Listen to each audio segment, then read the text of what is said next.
Et bonjour à toutes et à tous, aujourd'hui on déballe le boîtier LDLC HF2, un boîtier double compartiment et on commence tout de suite.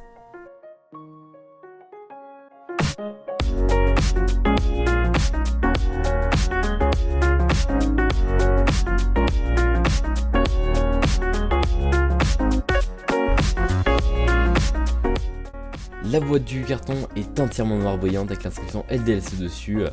Et à l'intérieur de celle-ci vous trouverez un bundle, une grille anti-poussière de 140 mm, un guide d'utilisation facile et le boîtier en lui-même. Dans le bundle vous aurez un buzzer, quelques serre-câbles et des vis utiles à l'installation du PC. Et vous avez sous une mousse très dense le boîtier entièrement en aluminium brossé.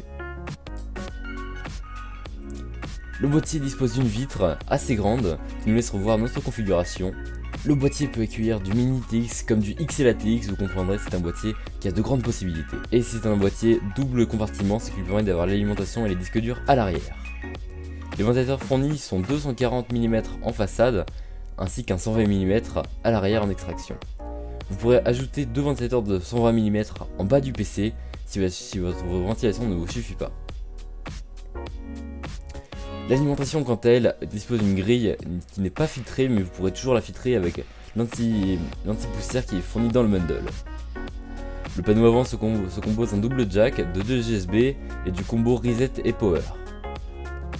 Le boîtier dispose d'un rébus à deux vitesses, la vitesse low, le stop et la high vitesse. C'est assez utile si les gens trouvent que les ventilateurs font beaucoup de bruit, mais ils sont extrêmement silencieux. Et comme vous le voyez, les ventilateurs peuvent se couper totalement si vous voulez que votre boîtier fonctionne en passif.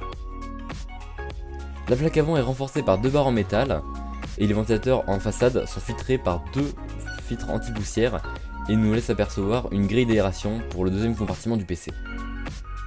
On peut apercevoir ici le système de fixation sans vis de LDLC qui est très bien fait et qui tient très bien.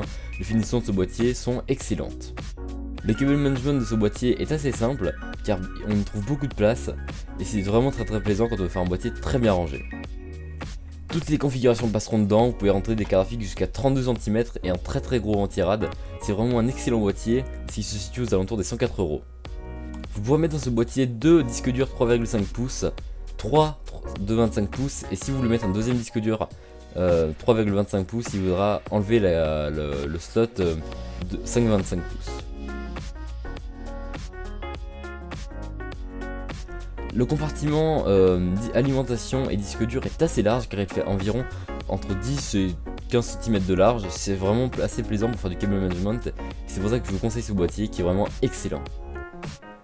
Cette vidéo est dès à présent terminée, donc si vous l'avez aimé, n'hésitez pas à la commenter et à mettre un j'aime, ça ferait toujours plaisir. En tout cas pour nous, on se retrouve à très bientôt. Allez, salut tout le monde!